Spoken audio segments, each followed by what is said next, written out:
So let's start off this adventure for Manny and Maddie. First, it's a solo journey with Manny in his 20s. Yep, let's take a look. So there's a number of things that happen in his 20s. The first thing, which is pretty exciting, we can all celebrate, age 22, Manny graduates. That's wonderful. He gets off to a good start, and he goes out there and finds a job and begins working in his vocation. But he needs reliable transportation to get to that job, because where his wealth building initially is going to come from is from that job. So when he's 23, he is going to buy his first car. Now, good news, because he's a financial mutant, he is going to follow our 23-8. Bo, what does that mean? That's right. When he goes to buy his car, he's going to put 20% down. He's going to pay it off in 3 years or less, 36 months, and he's not going to let the monthly payment be any more than 8% of his gross income. He's going to make sure that when he buys this reliable transportation, this car that's going to get him from point A to point B, he's going to make sure that it falls inside of the Money Guy rule of thumb 23-8. So when you look at his 20s, you can see from ages 24, 25, 26, 27, all the way through 28, it pretty much, he's just rocking and rolling, focusing on building some mastery and skill set at work, getting that 10,000 hours.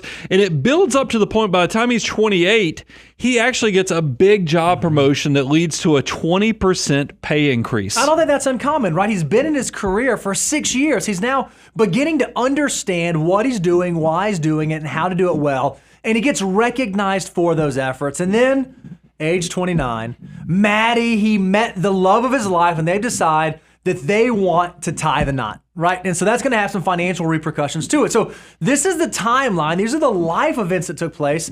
Let's look at what he was actually doing with his dollars through this decade, because it may not look incredibly dissimilar to a lot of your financial journeys. Now look, as me, I wish that he had immediately had money to start throwing in that tax-free Roth IRA. But we wanted to be conservative. We wanted to set this up, and we said, okay, Manny is going to spend the first year when he graduates college building up the emergency reserves, because he wants to make sure he has his highest deductible covered. He doesn't get caught in that desperate decision if he got caught swimming naked when an emergency came his way. 23, big life decision. That's when he's got to buy the car. So you can see that he uses some of those emergency funds for the 20% down, but good news is he also gets eligible for the employer match. He takes advantage of that. Of course, because remember, he's following the financial order of operations to a T, and it suggests if I can get free money in step 2, I'm going to make sure that I do that. But he is still working on building up his emergency fund, and he's contributing into his 401k. And you can see that in the years of 22, 23, and 24, he's working on his emergency fund and saving money into his 401k. He's getting the baseline down first. He's doing the things that are most important early on in his journey. And look, our aspirational goal is 25% of your gross income going towards the future, saving and investing for the future. You can see we once again went with a somewhat conservative assumption here. Manny doesn't start at 25%. Nope. He starts because that just seems...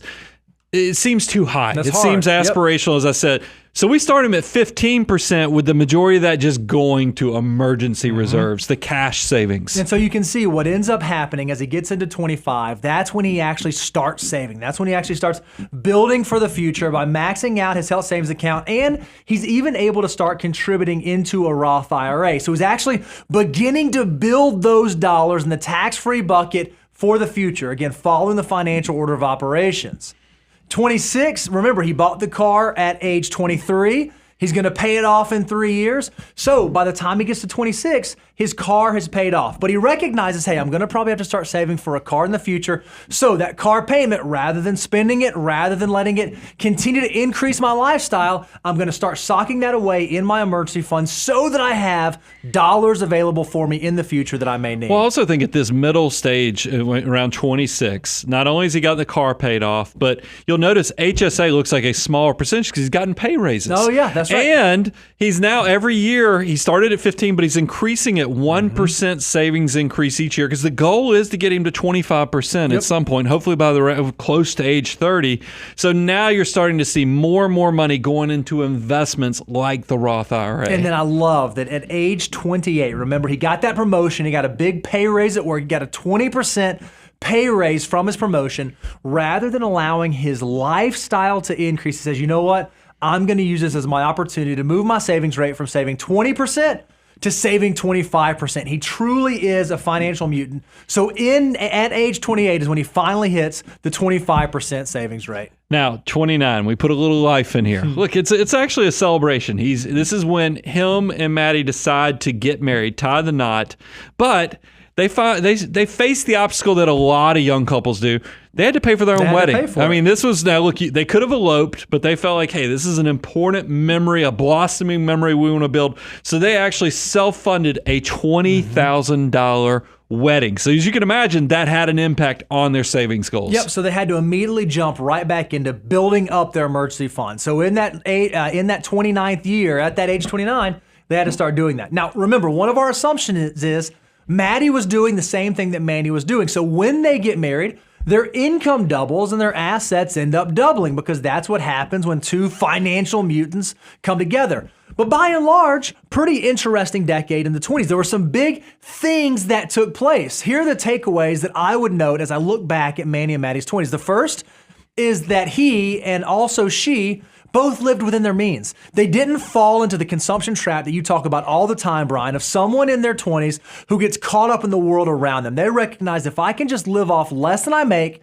save a little bit for the future, follow the financial order of operations, there's a good chance I can set myself up for long-term success. Yeah, living within your means, no credit card debt. Yep. Making sure 23/8, that's definitely discipline. And then also, yes, I think a $20,000 wedding sounds like a lot, but it actually, as you can see by their ability to pay for it, then get right back on track, it was within their means. I think there's a lot of big successes there. I love it. The other thing they did is they made sure that they built up their emergency fund first. They recognized that one of the things that can derail you is not being prepared for the unknown. So they actually followed the financial order of operations. Brian, will you hold the thing up for me? Before they got excited about building wealth, they made sure that they were working through step number 4, at least getting to 3 months of living expenses. And then as they're working through the process, getting up to 6 months of living expenses. And then as they could, they slowly began to increase their savings rates. They didn't just start saving 15% and stay there. They actually got better through time, which is an amazing financial mutant characteristic. But then they also, when he did get a big promotion, jumped up his savings rate to the full 25%. Pretty powerful stuff. And then I think let's give some kudos to Manny. He chose a career, a college major that actually had good earning potential to get these type of 5% annual pay raises and then even a 20% jump. Good on him for beginning with the end in mind. And then I love this. As most successful partnerships should begin, he and Maddie talked about their finances before getting married. They were on the same page. They understood what both had been doing. They understood how both of them looked at finances, and they decided they were going to be on the same page together as they begin to build this life together. So when you actually look back on this decade, when you look back on the 20s, it was kind of interesting, right? Yeah. Their financial order of operations, it was not a straight line. I think it's interesting. It got all the way as high. It started at step 0, came out broke, and then got the first job and quickly had some successes, went to steps 1 all the way up to step 4, and then, of course, had to pay for the first car.